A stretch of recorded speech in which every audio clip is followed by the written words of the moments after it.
Good rising, brethren. This is Big Judah coming to you guys from California. Before I begin, give all praises to the Most High, Yahweh. Acknowledgement to the earthly mother, who is wisdom, who is the Holy Spirit. Acknowledgement to Yahweh Shai.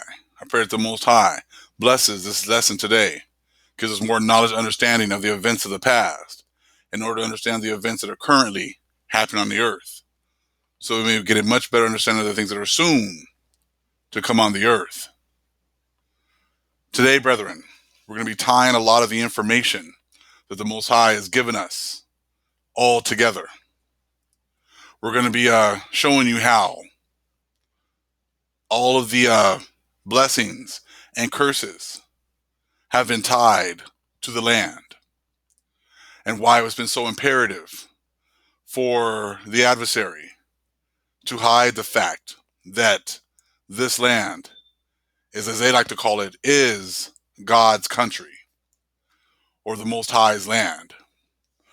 For a time, this has been happening again and again and again. Like the Most High said, that He's the one that takes nations down and raises them back up. This has not always been happening just on foreign soil. It has also been happening on our soil. And presidents, higher ups, elites all know this.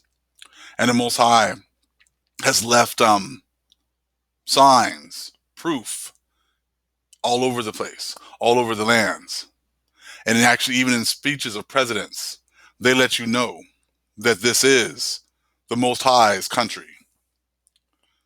We're going to be getting into how the fact that these people have actually some of the things that we were told by the Spirit, because we hadn't been told by the Spirit, because these other nations have already known the prophecies. And I'm going to show you today in one of the books that the sister blessed me with, the Sacred Book of Ancient America. Let me see. Sacred Book of Ancient America by Harold I. Velt, spelled V-E-L-T, his last name. We're going to get into this book right here, where you're going to see how they already knew about the prophecy of Columbus coming over here. They already knew that this was prophesied by the natives, by the Hebrews that were already here. They already knew that he was coming over here to pretty much bring the curses. They did not think of them as gods or things like that, things that we've been told. They knew that these people, and actually in the Florentine Codex, book 12, I've done a video on that already about how they already knew about the 8 omens before the Spanish even got here. There were 8 omens going on for years, pretty much precepting the fact that the Europeans were going to be coming over here and taking over. They did not look at them as gods. They knew that they were coming and bringing hell with them. So this is something that's actually written in this book, and I'll probably do a video on that later. But this is information I wanted to get into today. I felt was more important, and Most High moved me to make this video today. We're going to be bringing a lot of information from previous videos together as well. This is what the side. The front cover is blank. But this is the side here. The Sacred Book of Ancient America. Okay.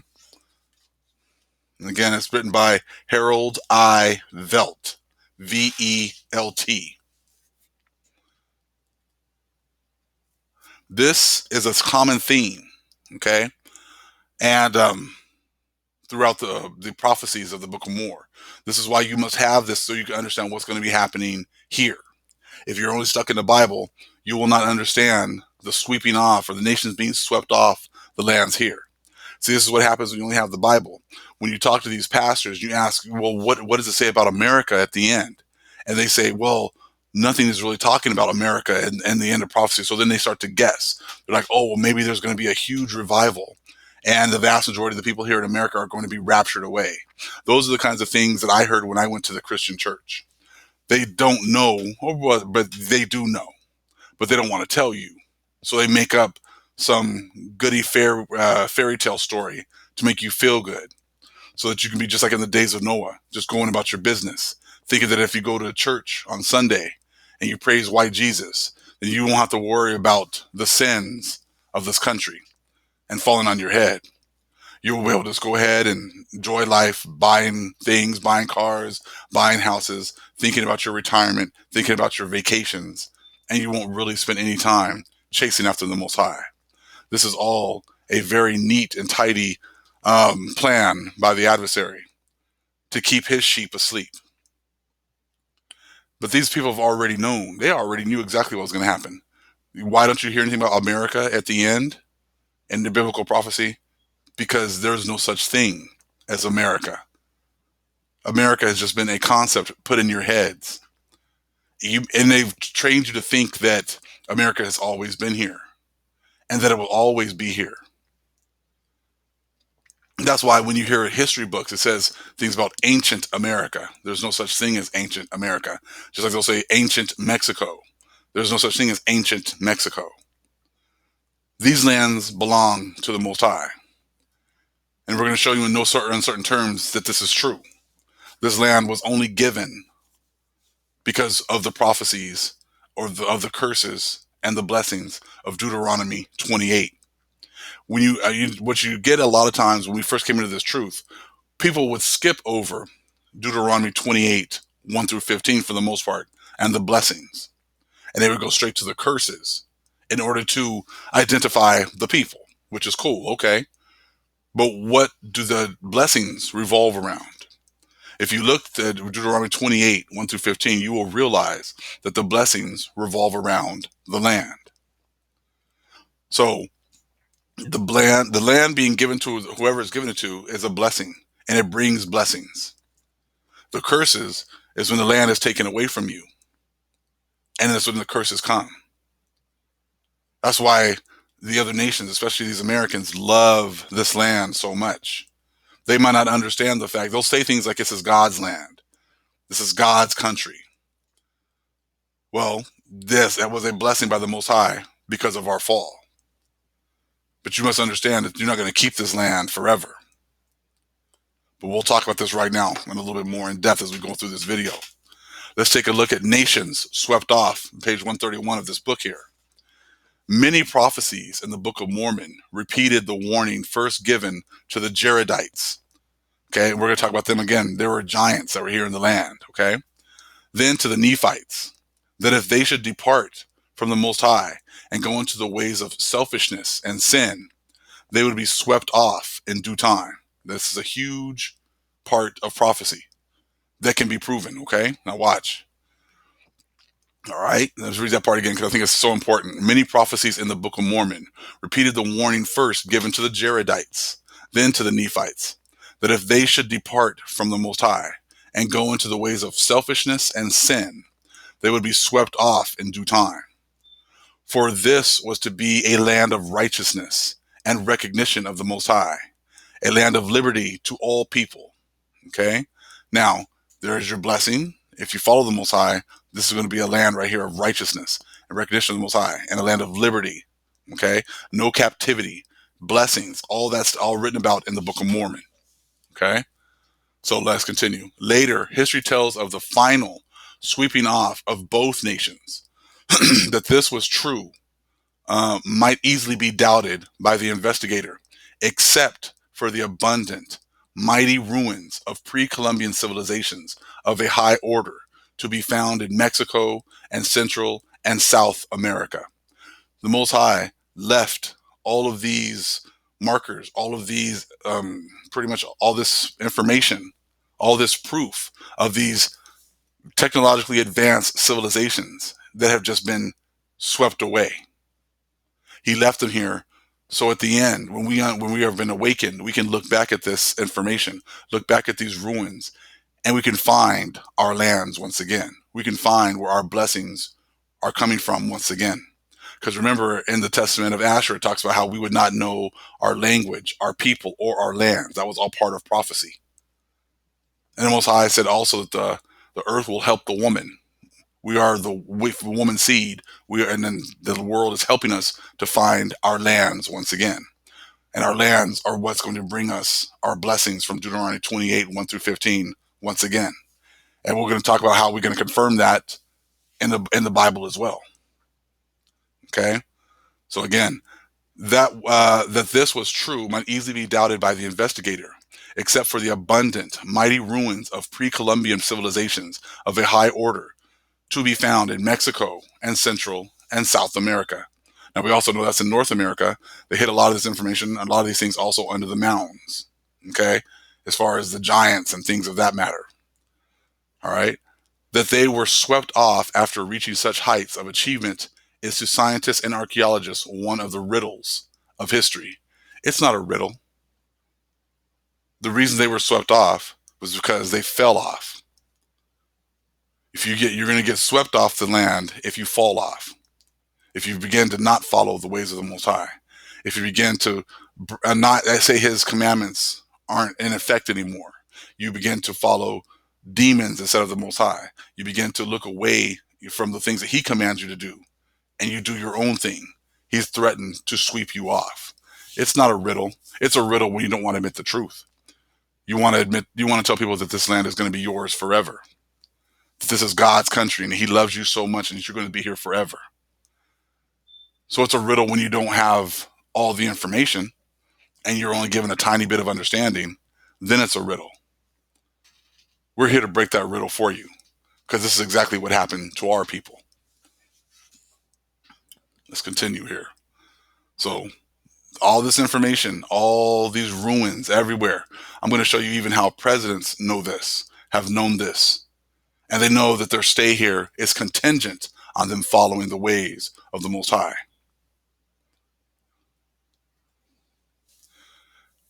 Right here, future sweeping off of peoples. Page 136. Let me go here. Make sure I got what I need. Okay. Among the prophecies of the Book of Mormon is the following, disclosing the destiny of America. See, they already know what the destiny of America is. Why do you think they're trying to they don't care anymore? They're allowing things to just be destroyed, running things into the ground. If they thought this place was going to be here forever, and they were going to be here forever, wouldn't you think they would take better care of it? Again, among the prophecies of the Book of Mormon is the following, disclosing the destiny of America. Behold, this is a choice land, and whatsoever nation shall possess it shall be free from bondage and from captivity and from all other nations under heaven, if they will but serve the Most High of the land, who is, okay, they have Jesus Christ right there. Now, the main point right here is the people who possess this choice land, what are going to be some of the blessings that they're going to have? They're going to be free from bondage, free from captivity, and from all other nations under heaven. What happened when the Europeans came over here? They became a mighty nation. They became a superpower. All the way to this day, they are still a superpower. You see that? That is all contingent on the blessings of this land. They weren't superpowers before, but this land, made the people here a superpower, because this is the land of the Most High. As they like to say, God's country. But it's contingent upon doing what? Serving the Most High of the land. The power of this land is the power of the Hebrews. The real power, the true power of the universe. Not Caesarea.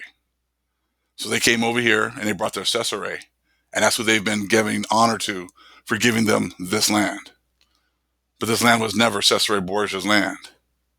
So they've been pretty much worshiping a fake idol and a fake power. They've been worshiping demons this whole time. Okay? Wherefore, this land is consecrated unto whom he shall bring. Now remember, he's going to give the land, he's going to give dominion to certain nations and to take down certain nations. And he can do it at his will. That's why this land has not, other nations have controlled this land. Because it's up to the Most High who he brings up and who he takes down. And that's evident and proven by the ruins that have been left here all over the place. The ones that we see and the ruins that we have not been able to see. Again, wherefore this land is consecrated unto whom he shall bring. And if it so be that they shall serve him according to the commandments which he has given, it shall be a land of liberty unto them. That's very important. It says right there, and if it so be that they shall serve him and according to the commandments which he has given. Well, we already know that they made a whole religion on not keeping any of his commandments, not keeping any of his feast days. Anything that the Most High has wanted his people to do, they've done the opposite. Changed the Sabbath day, taken his people, enslaved them, kept them longer than they were supposed to be enslaved, been very cruel to him, didn't follow the ways that you're supposed to treat your slaves. Okay. And also, first part, wherefore this land is consecrated unto whom he shall bring. See, he can bring whoever he wants. And that's also proven through archaeology, through these different lands, these different groups of people have been here and given dominion over the land. But then, like always, they do not follow the ways of the Most High, and then he sweeps them off the land. Just like the Canaanites, just like you can't find any of the archaeological evidence that Jericho was over there in the so-called Middle East, but you have all of these structures and these strongholds that were built over here. And that's just more proof that the Most High is true. That if he says, you follow me, you get to live in this land of liberty. You get to live in this bountiful land. You will become a superpower. You'll not be subject to the other nations. But all is contingent upon following the ways of the Most High. We did that for a time. The Most High blessed us. We fell off and we got swept off. Okay, let's continue. Let's see here. Next ones. What is it? The way that they wrote the Nephi is a little bit different than how ours is. You can just find it. Okay. It says, and now we can behold the decrees of the Most High concerning this land, that it is a land of promise, and whatsoever nation shall possess it shall serve God. Again, it's contingent that whatever nation the Most High brings over here has to serve the Most High. And if they don't, they will be swept off. Or they shall be swept off when the fullness of his wrath shall come upon them. You don't think now that this nation, that this world has come into the fullness of his wrath by now? All the things that they've been hiding, all the things they've done to his chosen people. This is what happens when you they try to come up with prophecy. They're trying to make sure everything has to revolve around what's going on over there in the so-called Middle East. His sweeping off of people of this continent, of this Holy Land, had nothing to do with what was happening over there. It had to do with the actions of the people that were here in God's country. All right? And the fullness of his wrath cometh upon them when they are ripened in iniquity. For behold, this is a land which is choice above all other lands. Wherefore, he that doth possess it, shall serve the Most High, or shall be swept off. For it is the everlasting decree of the Most High. Now you're going to get a much better understanding of what's going on in Joel 2. The Most High is not just jealous because of his people. He's also jealous because of what's going on his land. See, and if you don't read the Bible, or if you only read the Bible, you won't understand the fact that the Most High loves this land too. He loves these animals that are here. He loves everything that is here. And he does not want to see it desecrated. He does not want to see other people worshiping other gods on his land, on his choice land, anywhere. But he doesn't want it definitely here. And this has happened before. And he ends up just sweeping these people off the land. That happened to us because we did the same thing. I'm not saying that we're holier than thou or whatever else, and we don't ever fall off, because yes, we do. Yes, we have. You Gentiles were given this land. The ones that are here now, you just had the honor of being the last ones that we're going to have possession of our lands. Never again will you have possession of our lands again.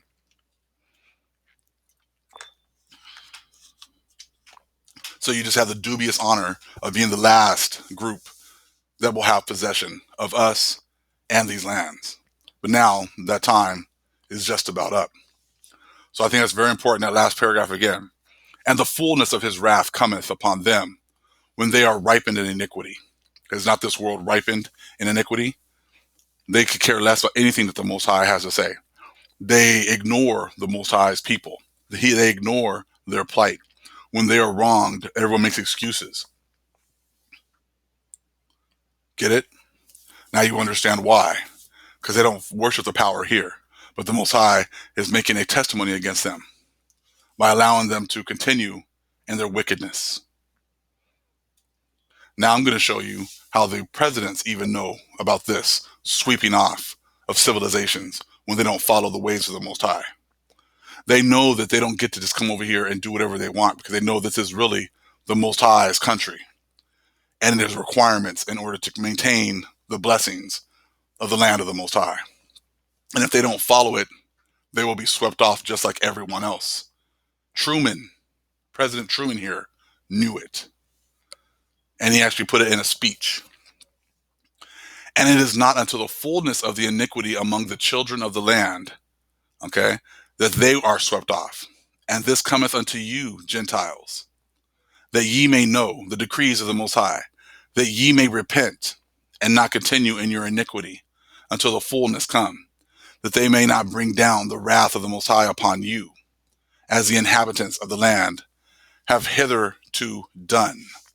See, he's giving you guys an opportunity, because the people who inhabited the lands before, we messed up, and other nations as well have messed up, have been on our lands, and the Most High has swept them off.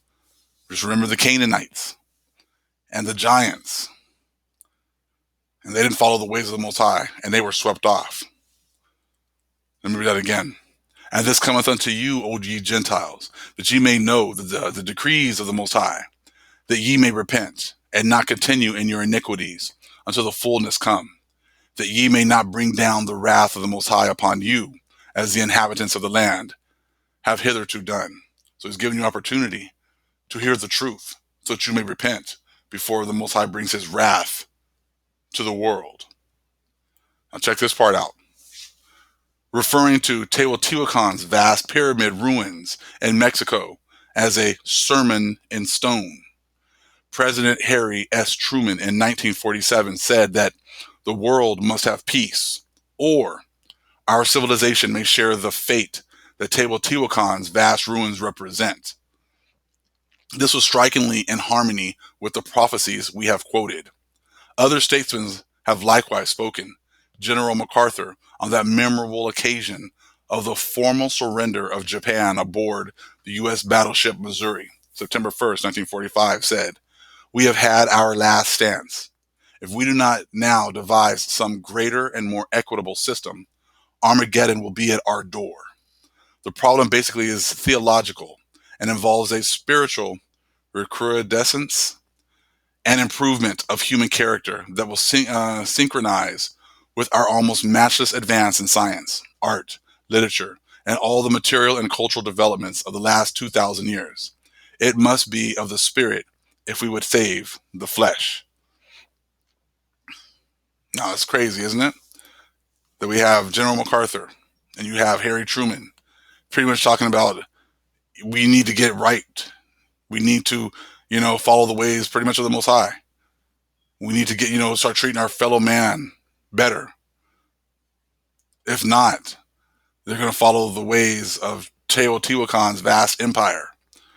Those pyramids there, those ruins show you the evidence of a very advanced culture that was more advanced than the people even here could imagine. People could imagine the information that they had, the things that they were doing, their understanding of the stars, the planets, all their understanding of the calendar, how advanced that they really were, that we haven't even been shown, that they've been hiding, I'm sure.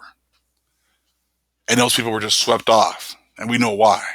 Because they were on the Most High's country. And they didn't follow the ways of the Most High. So even with all those advancements, everything is contingent upon following him. If they don't follow him, it doesn't matter how advanced they are. The Most High will just sweep them off and take them out. Because the Most High is the ultimate power of the universe.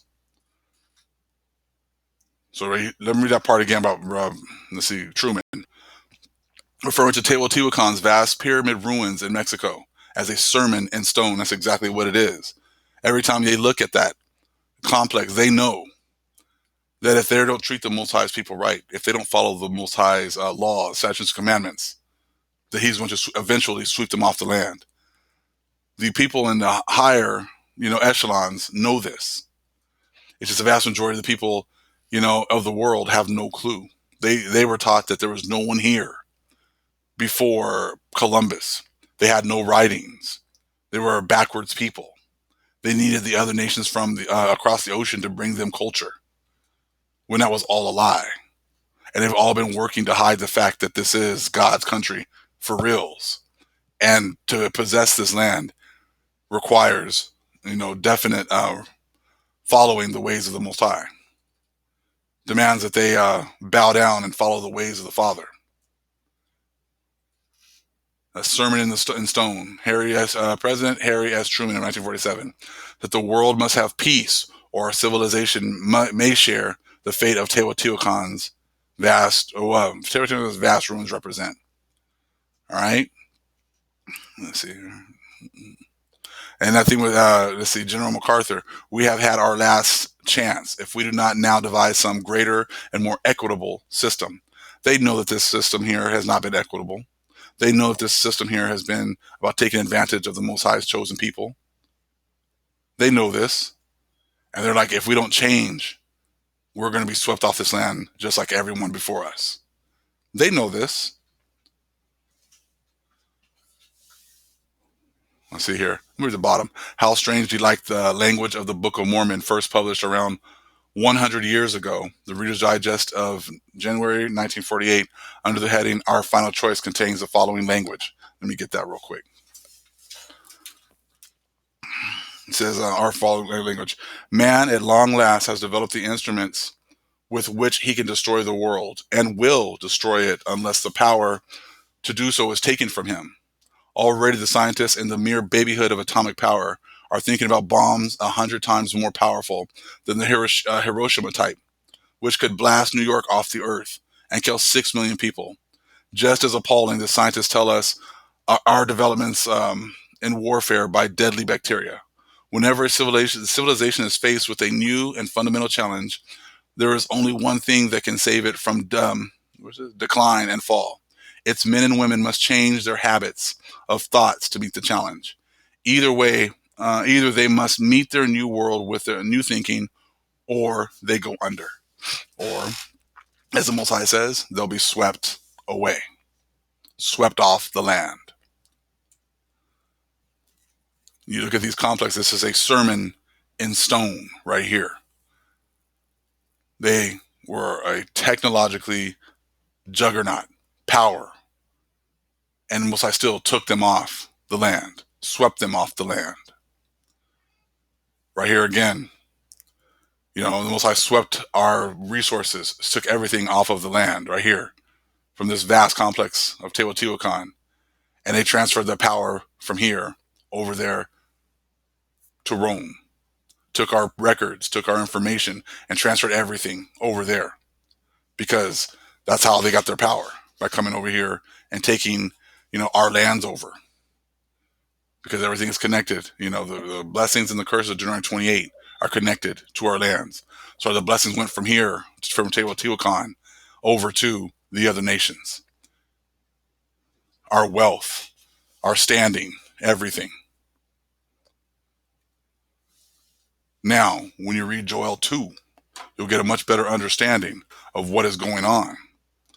Okay, now that you understand about the Most High and the land, okay, and the people, and how the blessings and curses are revolve around the land. So you look at Joel chapter 2, verse 18. Then will the Most High be jealous for his land and pity his people. He gave our land the blessings to the Gentiles. They have not taken care of it whatsoever. They have abused their opportunity to have the blessing by abusing the land, abusing the animals, raping the resources, not caring, not taking care of the land. So that's why you understand now more so what's going on here in Joel 2. Then will the Most High be jealous for his land and pity his people. They go hand in hand. The land is a blessing for the people.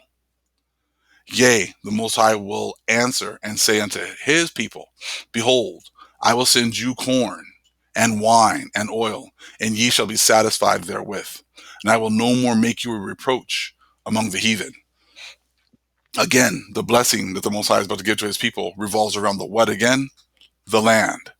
Because he's given us back our land, giving us back our resources so that we will not be a reproach anymore, because we are a reproach now because we don't have our blessing and we've been cursed. Again, yea, the Most High will answer and say unto his people, behold, I will send you corn and wine and oil, and ye shall be satisfied therewith, and I will no more make you a reproach among the heathen.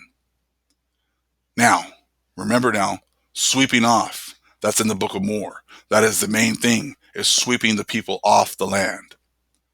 When they have pretty much, filled up their bag of iniquity and it's gotten to the brim, that cup that we've been drinking is now about to go to them. Look at 20. But I will remove far off from you the northern army, and I will drive him into a land barren and desolate. He's taking the blessing away from the Gentiles and putting them back on their own lands. You see that? He's driving them away from our lands because the land is synonymous with the blessing. They've had the blessing, so they've been able to stay here on the land. Most High's taking the blessing away, so therefore he's driving them away from the land. Okay, so let's read that again. But I will remove far off from you the northern army, and I will drive him into a land barren and desolate, with his face toward the east sea, and his hinder part toward the utmost sea. And his stink shall come up, and his ill savor shall come up, because he hath done great things. These Gentiles have done great things. They've brought great destruction to the people and to the land. And the Most High is sweeping them off the land right here in Joel 2, which is confirmed as a prophecy in the Book of Mormon and Nephi. So again, look at Joel 21. Fear not, O land, be glad and rejoice, for the Lord will do great things. So now we're talking about the land again, the blessing. He's going to renew our lands, renew our blessings. 22. Be not afraid, ye beasts of the field, for the pastures of the wilderness do spring, for the tree beareth her fruit. The fig tree and the vine do yield their strength. So here we go again with the land being the blessing. See how these are all working together now. Let's go to 23. I'm going to keep reading, okay, a little bit more. Be glad then, ye children of Zion, and rejoice in the Lord your power. For he hath given you the former rain moderately, and he will cause to come down for you the rain, the former rain, and the latter rain in the first month. So he's giving us back our lands, and he's making it, he's rejuvenating the lands again, the blessings. When you hear about the lands, you're talking about the blessings, okay? Let's go to 24. And the floors shall be full of wheat, and the vats shall overflow with wine and oil. And I will restore to you the years that the locust hath eaten, and cankerworm, and the caterpillar, and the palmer worm, my great army which I sent among you. So the Most High sent this army against us to take away our blessing, and he's the one that's taking this army away from us. See that right now? 27. And ye shall know that I am in the midst of Israel, and that I am the Lord your God, and none else, and my people shall never be ashamed. That's what's going on right now. The Most High is awakening his people. And this is also confirmed, like I said, with the Book of Mormon. People that come over here have been given their opportunity to have the lands, to have the blessings. They don't follow the ways of the Most High, and they get swept off the land. This was just, like I said, the dubious honor of you guys getting to do it last. And that we'll be able to find out where these lands are by looking at these sermon and stone, which is all of these pyramids and all of these structures that they don't give you the reason as to why their civilizations just disappeared.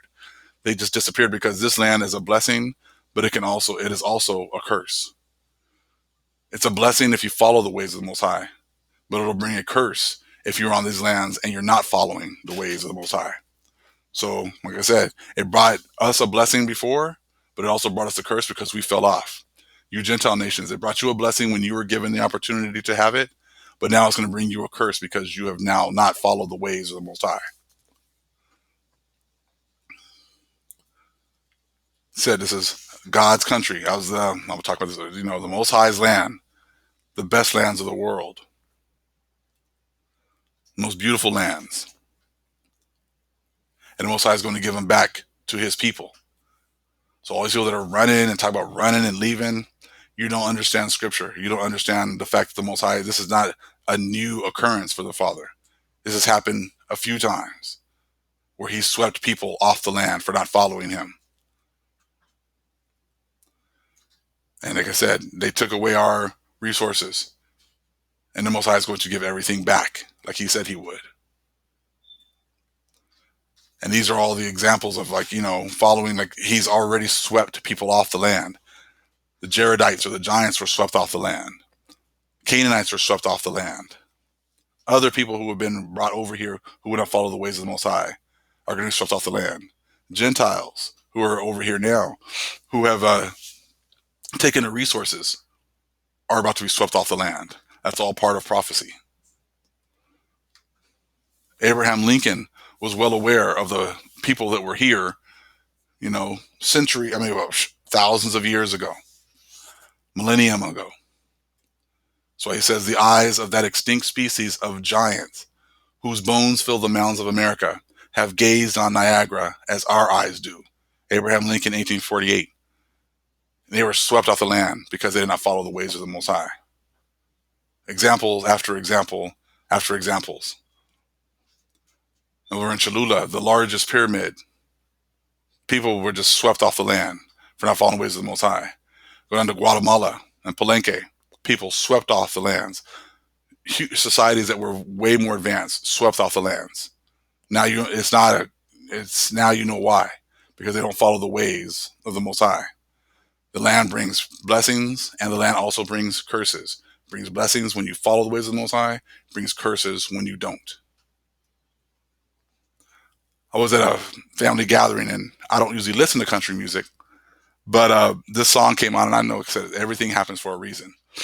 This song, I said, it has a lot of truth in it when you listen to it.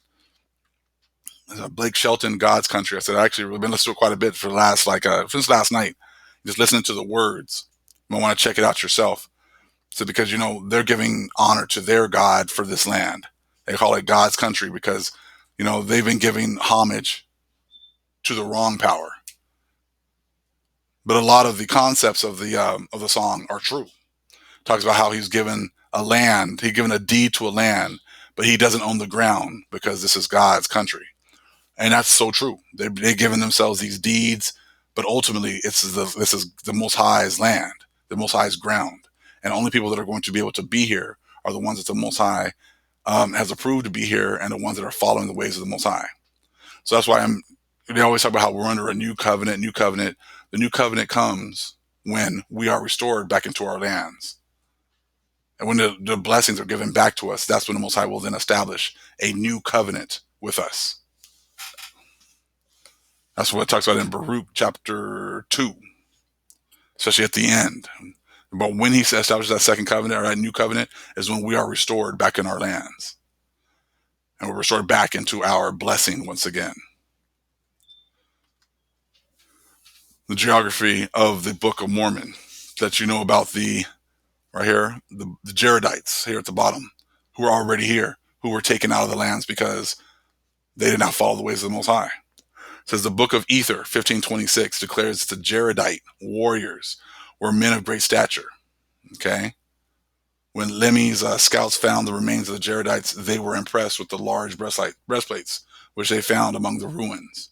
So impressed were they with these large metal protectors that they carried some of them home with them. These were made of brass and copper and were perfectly sound. So you got huge men, strong men, who were swept off the land for not following the ways of the Most High. Again, why? Because this is the Most High's country. This example of these happening in the past is it just lets you know that this will happen again in the future. If this happened to great civilizations in the past, what makes you think this won't happen again in the future? Why do you think that they're setting up a space force? Why do you think they're moving a lot of equipment, military equipment, away from here? Because they already know what's coming. It's just the vast majority of people here, the vast majority of the citizens have no idea what the Most High is about to do. Just like they can't just here be a representation of the walls of Jericho. There's no proof of this happening over there in the so-called Middle East. But there's been all of these structures and cities that are huge, able to hold 10,000, 60,000 or more people, families, found here. All these ruins again. That's why it tells you that, yeah, they could sit there and say that this didn't happen here, but there's all these ruins that prove the fact that a lot of these events were happening here.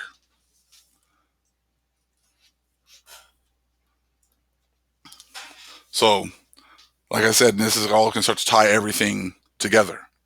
How the Most High has been working, how he took away the knowledge and understanding like he said he would in the Testament of Asher. How he said that we would not know our lands, we would know our language and not know our people. I says that's all. It goes hand in hand. If you don't know your people and you don't know your lands, you don't know that you have the blessing belongs to you. The blessing is the land. The blessing are the resources. So that's why they had to take away first your understanding of who you are, and then take away the understanding of how you got your blessings. The blessings come through the land, and that's why they love to make everything. It has to be a one-way thing. They say all Native Americans pretty much came through the Bering Straits.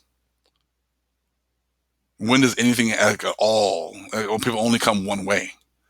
That's why they come up with these concepts. Like all so-called Negroes came over the slave trade. That's why from Africa on ships, because they have to be able to set the narrative that there is no one here, and this isn't the Most High's lands, and the Most High's lands are over there in the so-called Middle East. That little itty bitty strip of land. That's all that the Most High left for His children. But He gave the rest of the world all of these paradises all over the world.